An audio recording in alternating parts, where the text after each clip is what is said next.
We are Anonymous Sudan. Today, we are a direct threat to all European banks. European banks, you will soon be witnessing the most powerful cyber attack in the recent history of the world.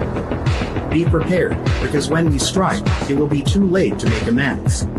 Many European banks will be targeted and we will hit without mercy. World has gone mad.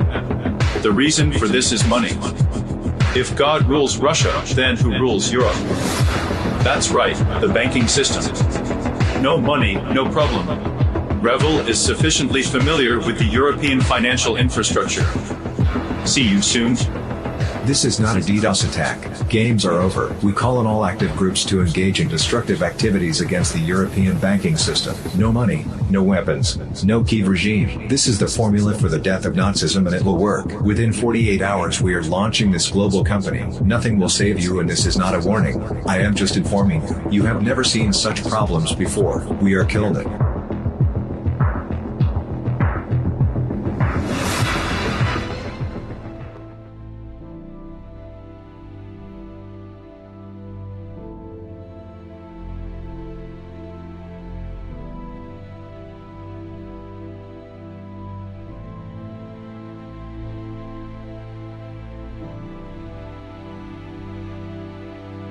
Points anyway, so thanks for joining, folks. It is June 17th, 2023, and I'm your host, Joshua Michael, Non-Compliant America. Be sure to like, subscribe, follow me on Twitter at NoncompliantUS. Write me emails, give me all the information that you have coming out. I know that you guys have, and it's been great with all the local politics, things that you're seeing, everything else. JM at noncompliantamerica.com. Thank you very much for joining me. It is not a boring time right now. There is a massive amount of news that has endured over the past week since we last spoke with you. But as we know, the cyber crimes and cyber criminals and cyber threats and power outages and things that we've been warning about is all now coming out. We are now seeing them roll out their next attack on how to manipulate and try to deindustrialize this population and force us into compliance. That's the premise of this entire show, is called non-compliance, is because a tyrannical regime cannot control us if we are non-compliant. That is the key. There's no senator, there's no president, there's no House Republican, there's nobody that's going to save you. We are now in the time where you have to save yourself.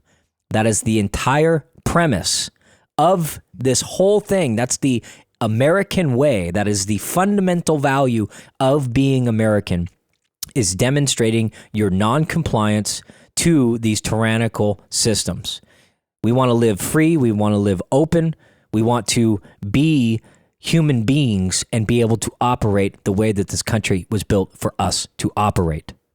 Now, we got a special senator coming on at the end of the fourth hour, or at the beginning of the fourth segment, And we're going to talk about this walkout, what this means for the Democrats in the state of Oregon that have now declared quorum. They're able to push these bills through. They're now able to, give 8-year-olds transgender reassignment surgery without your consent. It's called mutilation, by the way. Mutilation. Well, it is 100% mutilation there, but it's a doorway into pedophilia.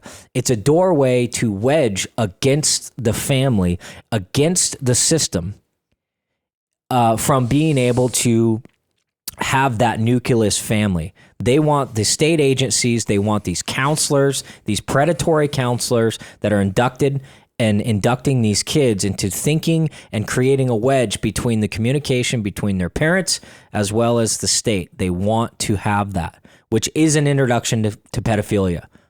And that's really what this is. They want to disrupt the family. But not only that, the Measure 114 nonsense, the ghost gun ban that they're able to pass through, and all of this stuff that they're trying to do, which is a segue to disarm us and disarm the population, and to disarm us completely for the 2030 agenda, right? That's why they're turning off the gas in Eugene. That's why they're passing this stuff, because they are not listening to the public. They are not listening to us. They do not work for us.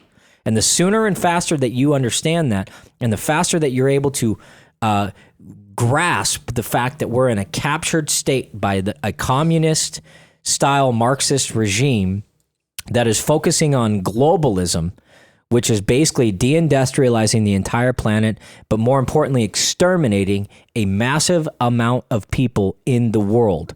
That is the reality. And as scary as it may sound, that is what we are undergoing. So when you look at things, you say things, and you look over in Eugene and you go, hey, why are they turning off the gas? That doesn't make sense. Everybody uses gas. Gas is healthy. It's good. It's clean.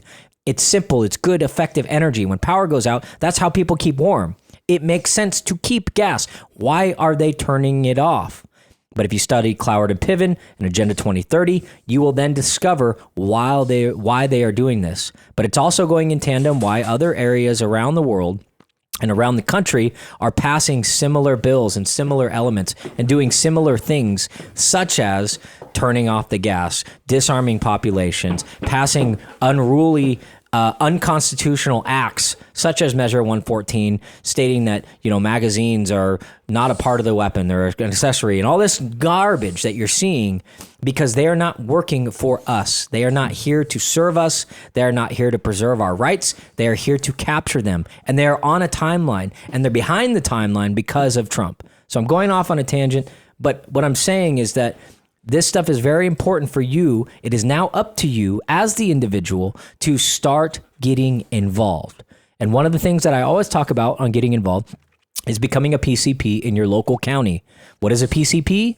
That's somebody that's able to participate in local politics with things that your local party, the Republican Party or the Democratic Party, things that you're doing and have a say. And you're able to vote and make decisions and be a part of the process. And that's the introduction into the system in which we can unwind it.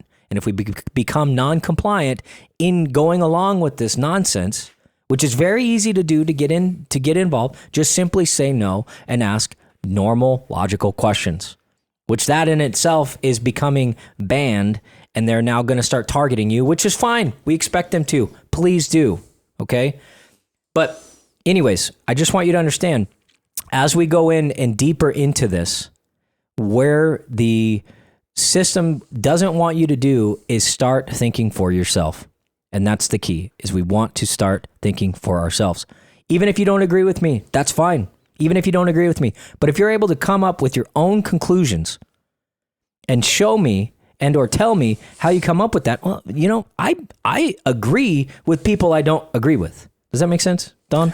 Actually, it does. Yeah, because you can. Because you can. There's more than one way to skin a cat. You have to have a defensible position, is what you're asking somebody. Go out and get your facts and make sure you have a defensible position for what it is you think or you believe.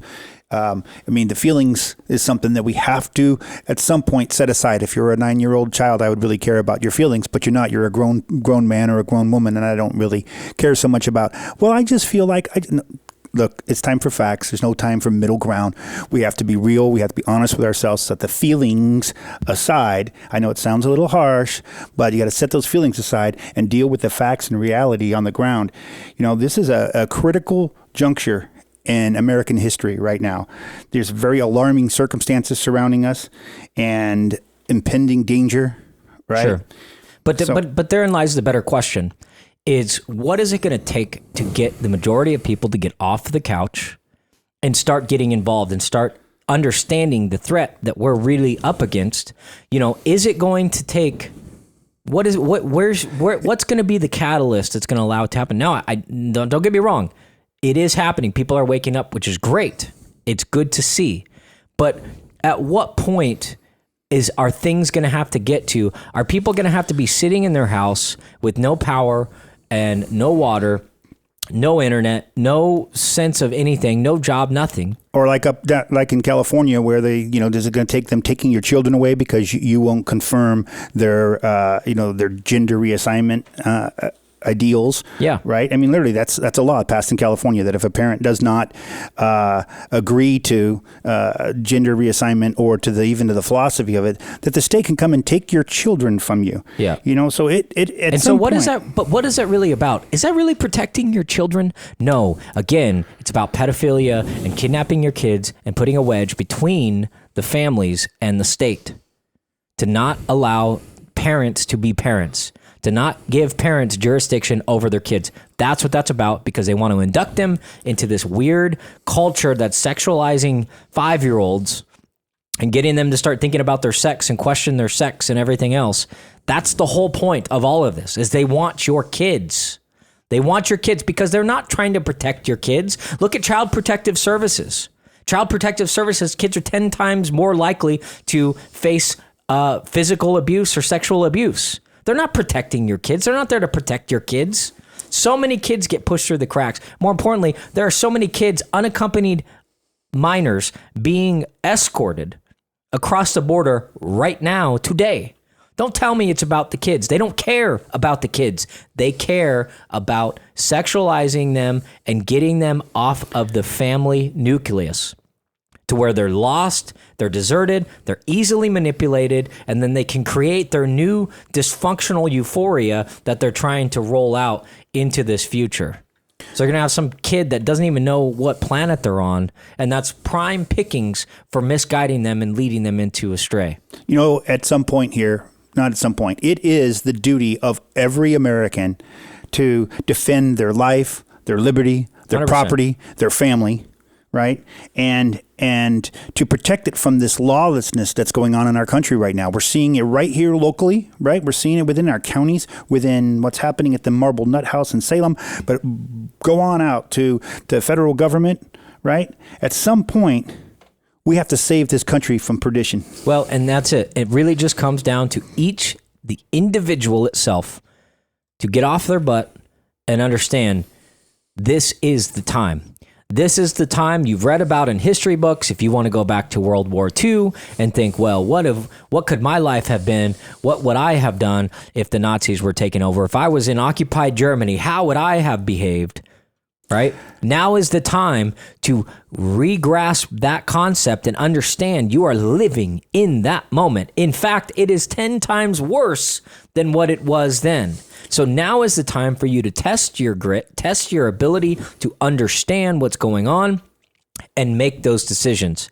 Be that rock for, even if it's for 5 people around you, even if it's for 1 person around you that's seeking guidance, and you're able to be a rock and be a standing against this system. That is how we take things back. And I can't stress it enough, because that is the only, we could talk about all this news, all this stuff going on and all this chaos and what it means and dissect it and go everything else. But the most important message that you can get from this is the fact that only you, as the individual listening to the show today, only you can help change the world. That's it. Unless we're able to do that, nothing's going to change. But we're seeing that with the Garth Brooks thing, the Bud Light, Target, Starbucks, all this rejection of the pride, nonsense, garbage, tranny fluid crap that we're getting shoveled down our throats. We are rejecting it because the people are not having it. Simply, non-violently, just acting with your dollar. Pay with your dollar. You go into a place, you don't like how they're acting, walk out. Who cares how good that milkshake is? Who cares how good that cheeseburger is? Who cares about all of that? The social contracts are being broken. And the way that we fight back is by doing things like that. When their sales go down 50%, they can't keep their doors open. That's good. That's good. Maybe they should think twice about shoveling this crap. Maybe they should re-engage with what the American system and what the American values are. And it's up to them to do that. And these corporations don't know how to do it. So, Don, what do you want to talk about today? I know we have special guest senator coming on. Yeah. On the 4th hour or 4th. Yeah, in the 4th segment. I don't know. Just it's stuck in your head, man. It's just there. I get it. Sometimes you just can't. I want to get into a little bit of history because you went back to World War I, World War II a minute ago talking about stuff. And I'm thinking back even further, back in the early, mid 1700s, 1765, 1775. You and I were joking before we started about some of this stuff, but I actually have an interesting story that I think we can bring home, but I don't quite have time in this segment. But when we come back, I would like to talk about this gentleman, Isaac Davis. Okay. Let's jump into that. Let's talk about this, folks, but we can win this thing. We can win this, and we are so close, and they're just getting ready to close the hatch to try to lock us in this AI cyborg oblivion. But we can fight back. You're listening to Joshua Michael, Non-Compliant America, noncompliantamerica.com. We'll be right back.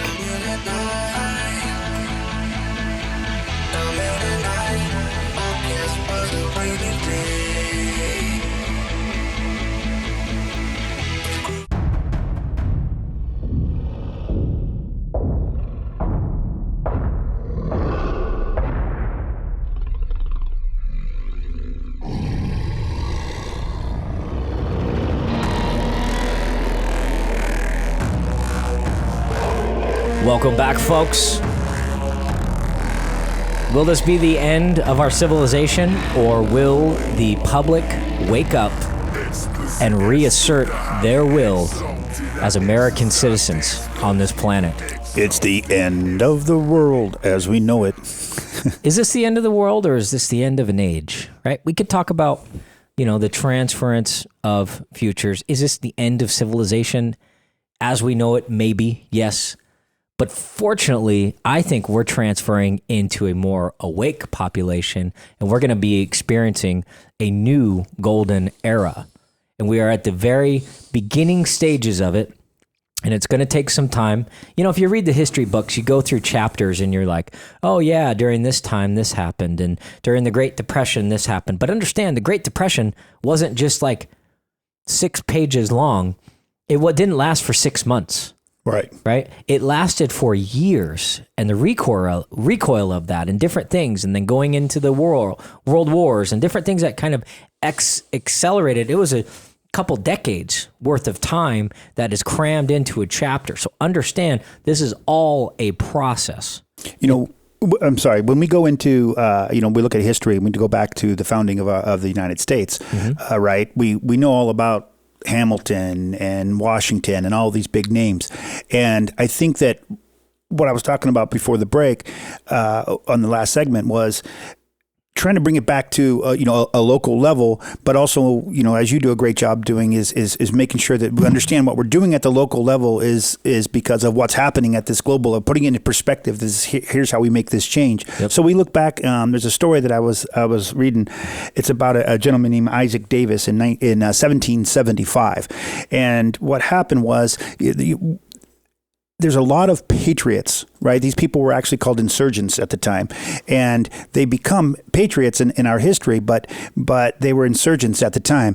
And as things were building to the Boston Tea Party, right, and those types of things that we know, these big events, what was happening all around the country is that the people were actually expelling the British monarchy and their soldiers and their judges and so forth out of the townships. So they were pushing them out, and they were pretty much isolated to Boston. And the people began to build militias, and what they realized increasingly realized that they couldn't affect the change that they wanted through simply having political discourse. And that's the feeling that I think a lot of us can relate to. This political discourse is getting us nowhere right now. I mean, here we have our senators, we were talking about that, come out, tell us they're going to stand strong, the Republican senators, and we're going to stop these things, and we're going to be here and stand with us, and we do all that, and they turn around and stab us, not in the back, they look us straight in the eyeballs, and they pull the trigger. Yep.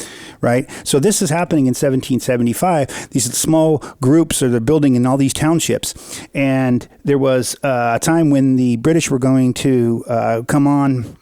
There was word that they were coming to take Concord, Massachusetts. And so the townships around there, including the town of Acton, got their group together, their militia together, and they all marched on Concord. They started acting. They did. Oh, brother.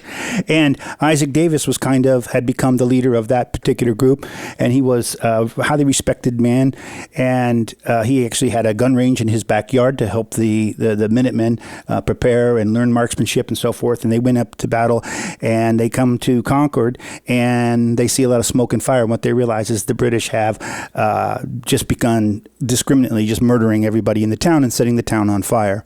And so because these groups come from different towns together, nobody knows who's actually in charge of all of them, right? Mm-hmm. So Isaac Davis pulls his sword out and says, I don't have a man here who's afraid to die. And they begin to charge, and the first volley comes from the British, and he takes a shot right in the chest. Wow. Done. Right? But here is an ordinary man, if you will, right? These people in these small towns getting together and saying, we are not going to comply. We are not going to take this. And it's unfortunate that it came to that violence, right? That was the necessary step that it came to. And God forbid we should get there today. But the point being is they were willing to act, and they were willing to lay down their life, right, for the freedom that they held so dearly. and to get away from the tyranny of the British. And what do we have now? How brave are you now? I'm not saying, again, let's stay away from the violent stuff for a minute, but my point is, what are you really willing to do and sacrifice? These people were, they had livelihoods, they had farms, they had jobs to go to, they had families to raise. They knew it was all on the line, but also the point that I like to draw out is everybody talking about, oh, we need to go do this, we need to go get violent and do this.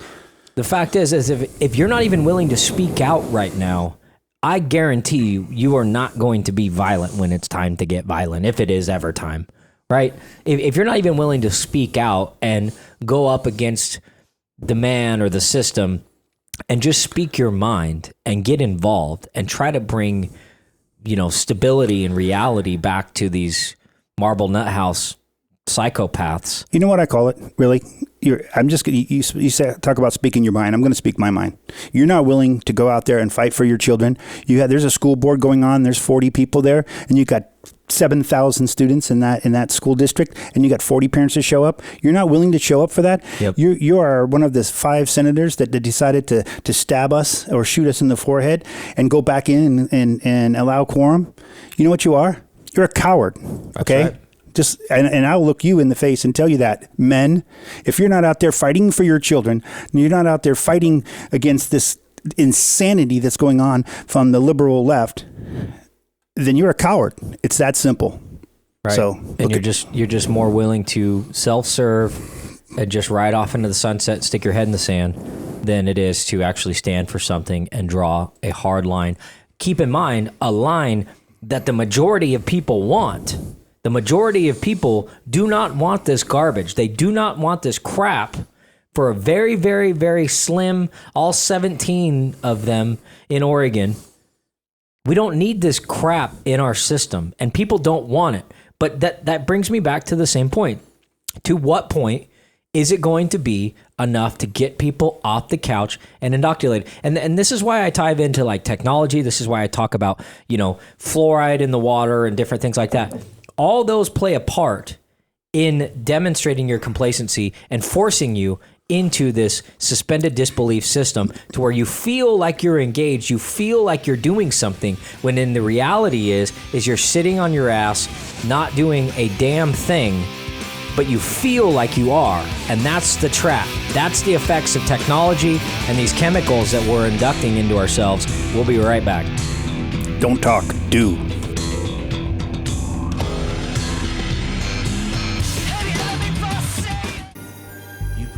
We're here with Don Powers, kind of talking about restoring and then demonstrating noncompliance across our lives, how we do that and everything else. And nobody better than our special guest today, Mr. Dennis Linthicum. He was able to take some time out of his Saturday to join us here to talk about the walkouts, talk about different things, and talk about kind of the state of Oregon. Dennis, how are you today? And thank you very much for joining us. Up in your crib, wrap you in your polo sheets, 6 up in your wig piece, nigga deceased. Why? May you rest in peace. Important. They're actually it's historic but commonplace. Our founders warned us about all this stuff. We have writings about how do you prevent abuse of power. Well, human nature is corrupt. One of the founders in the constitutional era was saying, look, Julius Caesar, Oliver Cromwell, the nobles of Venice, they were all natives and inhabitants of the very countries whose power they usurped and they drenched in blood. So at some point, that sounds really serious, like, oh, those guys were monsters. But we're in a place where, our nation has been compared to a ship where we're all part owners and we're on this great adventure for liberty in America and, standards that we'll never betray. And again, the founders say, but the number of design shipwrecks, the runaways by combinations of masters, supercargoes, part owners is so great that nothing can equal them except for the instances where pretended patriots and politicians have raised themselves to power by destroying the freedom and the laws they were chosen to defend. And you can't get any clearer language than that. And that is what we face today. I believed in our message. I still believe in our message. I still believe that the walkout was a good thing. And I would love people to continue to stay on board with this concept of noncompliance or offering alternatives to the status quo. Well, and that's just it. It's demonstrating the power of a minority group and the power that they can have to hold up and essentially restore, freedom and restore hope back in our society. I think the society is just now learning how to walk with what noncompliance actually means and what demonstrating being a free person and demonstrating your liberties mean, such as the Bud Light ban, the Target backtracking with all the pride nonsense. Starbucks is now revoking it. I know Garth Brooks was trying to do his big grand opening with Bud Light as its forefront, and he totally canceled it. And because the people are now starting to walk with that non-compliant mindset, understanding that there's nobody there that's going to save us. There's nobody there. It's up to us as individuals to start acting as such within our own lives. And so I commend you for that. And I absolutely agree with you. This walkout was not a complete crash and burn. I think it really gave a lot of hope, and it gave people a path for things that we can do in the future on how to really fight these things. So thank you. Yeah, and this is, we talk a lot about individualism, but even individualism needs to have boundaries. If you think of it, liberty is your own little red wagon. You're going down the street, and it needs its own sideboards, because otherwise, my kids were always running their wagon down this steep hill where we used to live.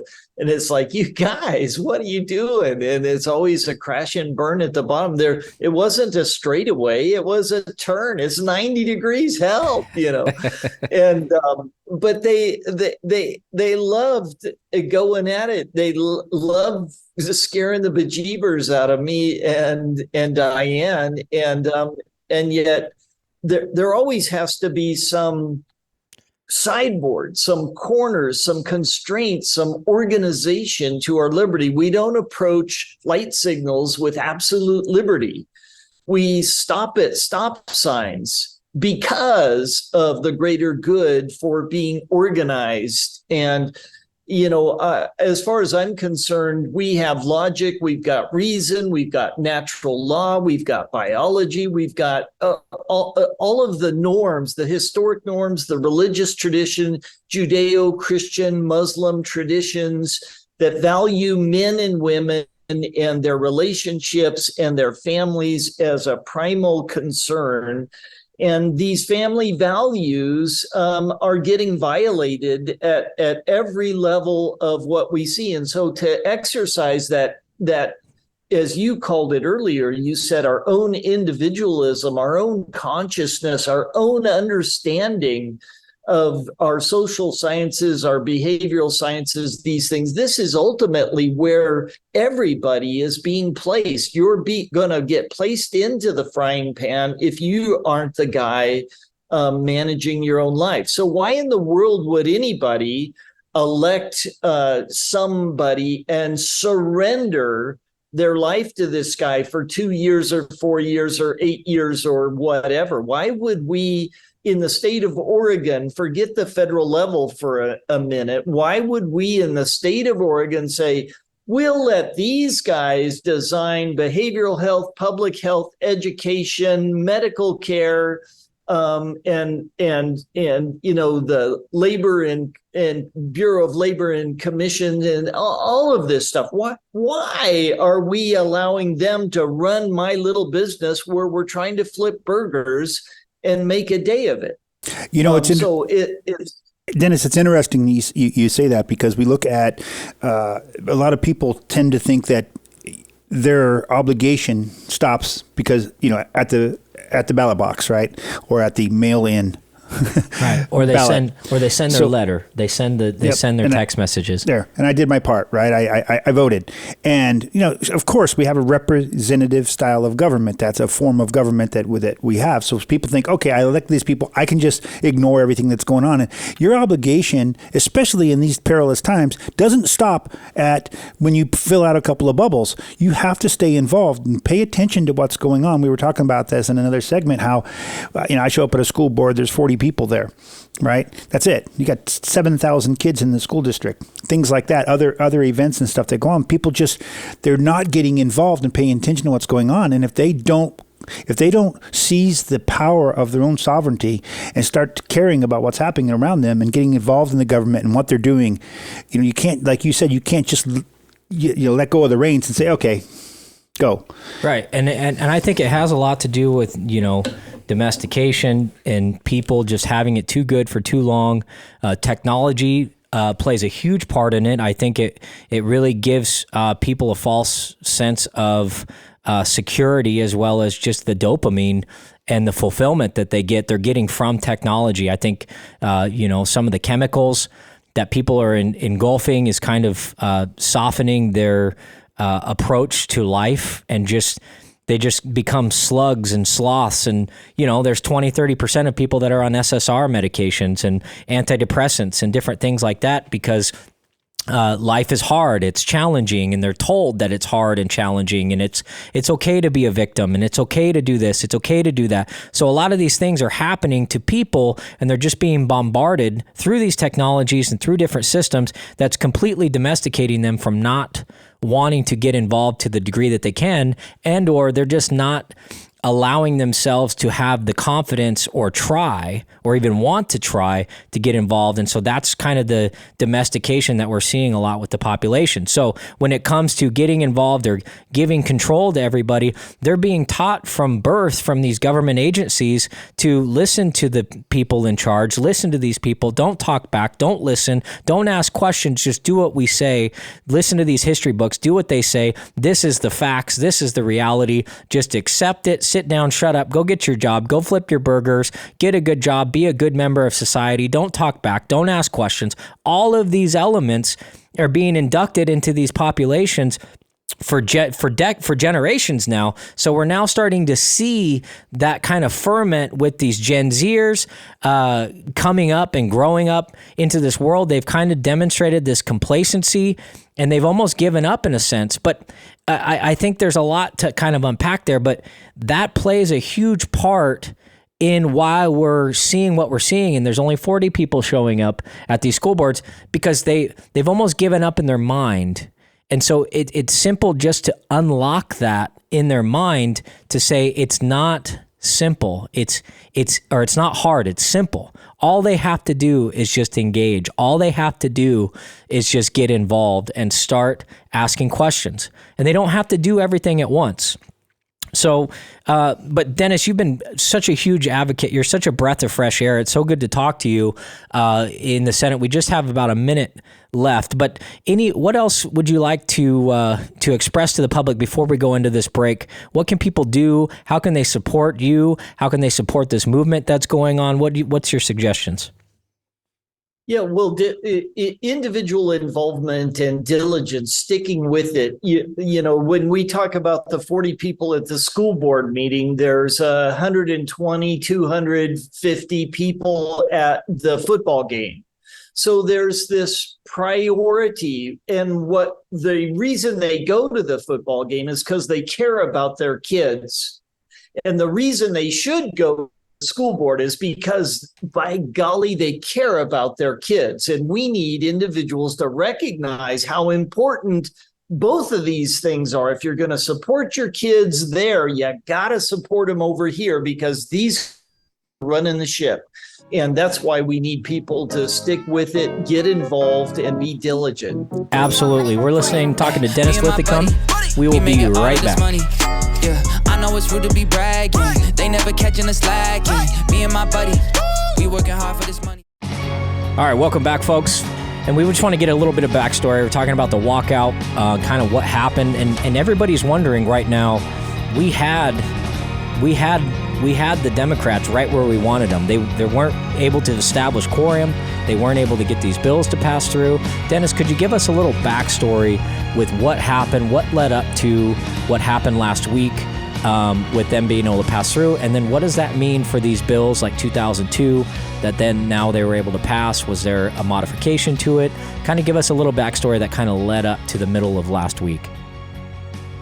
Well, the backstory is really quite confusing. The walkout was the correct position. I believed in the walkout. I believe the story. I believe this is a fundamental belief system where the conservative values, the Republican values, the caucus values that we started with were the appropriate values that we should bring to the public domain. Everybody should be talking about this. And there was some sort of change that occurred, and quite frankly, we don't know what the impetus was. We don't know what caused it. I believe a little bit is false polling and fear of the future. Fear that, and of course, we all have doubts about stances we take and movements we join. And that's a good thing. You always ought to second guess yourself. You always wonder, about, am I on the right track? Am I doing the right thing? That questioning is good. It's good for our state. It's good for our party. It's good for everybody serving in office. But what that does is it leads to weakness in terms of, oh dear, what if I'm wrong? And everybody starts second guessing themselves. And so fear of the future became, oh no, we're not going to win the next election. We're going to lose seats. We'll become more of a blue state. When you look at a map, the state is entirely a sea of red, and there's a couple of blue islands of municipalities, Portland, Salem, Eugene, that are, wild blue. And the rest of us are, just living our lives and moving forward and thinking we've had enough with the state as it exists. And this fear is overriding. It becomes, one of the twins of deceit. First you get everybody afraid and then you usher them along. That's what happened with COVID. That's what happened with Trump and his supposed tyranny. And yet it's really a double standard because nobody can see the same tyranny coming from the Department of Justice that makes those 40 people that attended the school board meeting domestic terrorists. Right. And so the dual vision or the dual mindedness, it reminds me of a biblical phrase, tossed in by the waves of the sea, double-minded in all their ways. This is what we face. And what we need to do, therefore, is come down, bang, and lay out what we stand for, why we're standing here, and what we're demanding, and what the people actually want. They've got to get involved to express their views. Otherwise, we're just toast.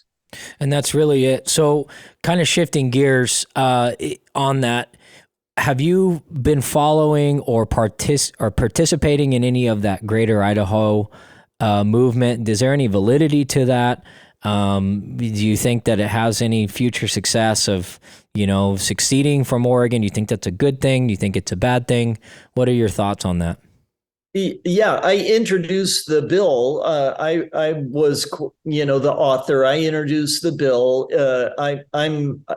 I'm the chief sponsor of that bill, and I think it's a great conversation. Everybody ought to be wondering. I think this is a blight on Governor Kotek's record.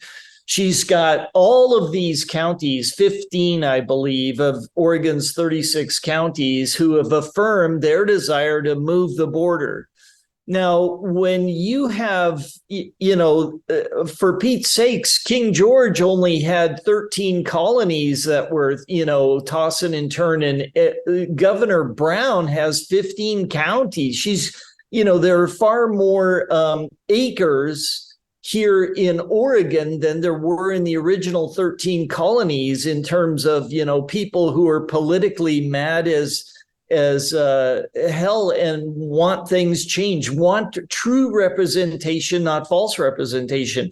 Everybody should read the Declaration of Independence and recognize all of the claims against the king are the exact same claims we can make against the current tyranny that we're living under. So these are important things. Your second half of your question is this realistic? It's a tough hoe, right? Both states have to concur with this and Congress. But we've gotten Idaho. I think the House of Representatives, Idaho, right? They're on board. They are all about it. They're very interested in having talks and conversations. Yeah, and that's the point. Shouldn't we be having conversation? Shouldn't we consider the pros and the cons? Maybe it doesn't work out. That's fine. It doesn't work out.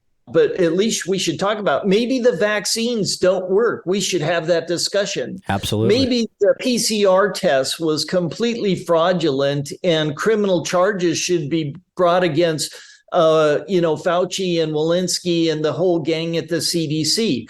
We ought to have that conversation. I've been for 3 years now trying to get a grand jury to provide criminal investigation.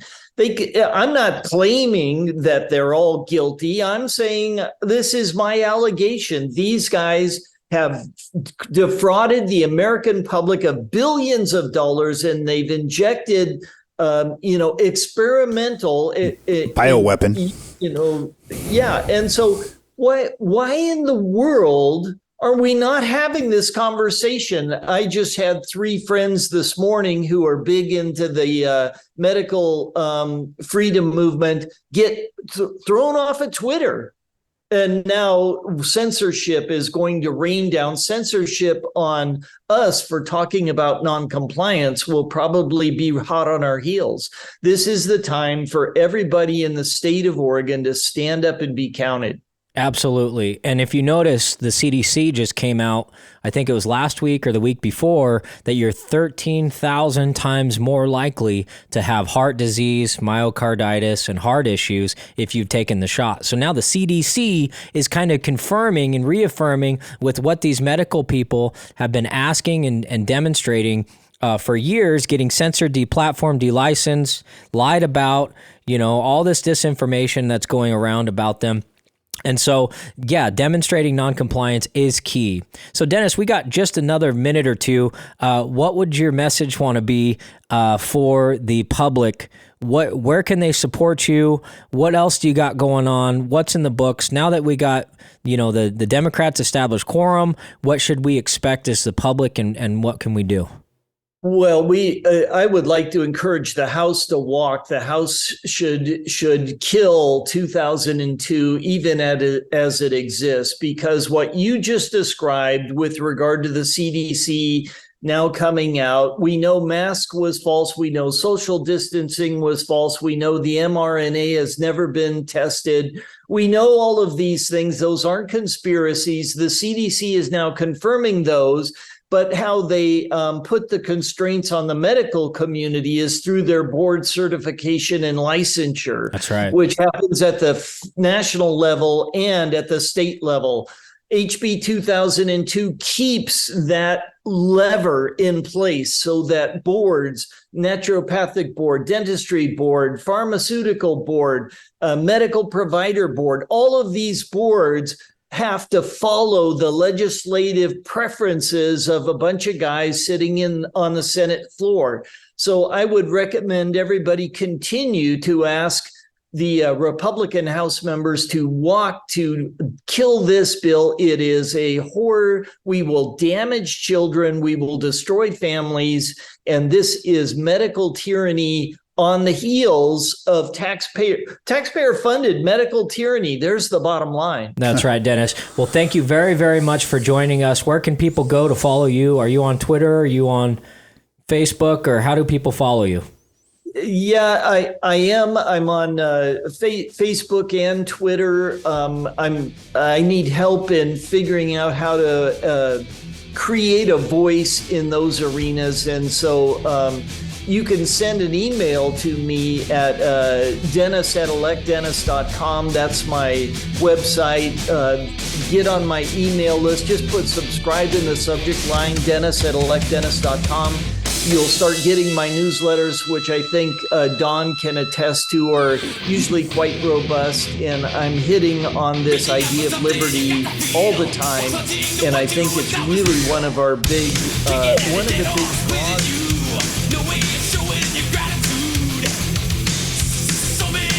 Absolutely. Thanks, Dennis. Have a wonderful Saturday. Okay. Thank you very much for joining us, and we'll talk soon. Okay. Thank you, Dennis. Appreciate you so very much.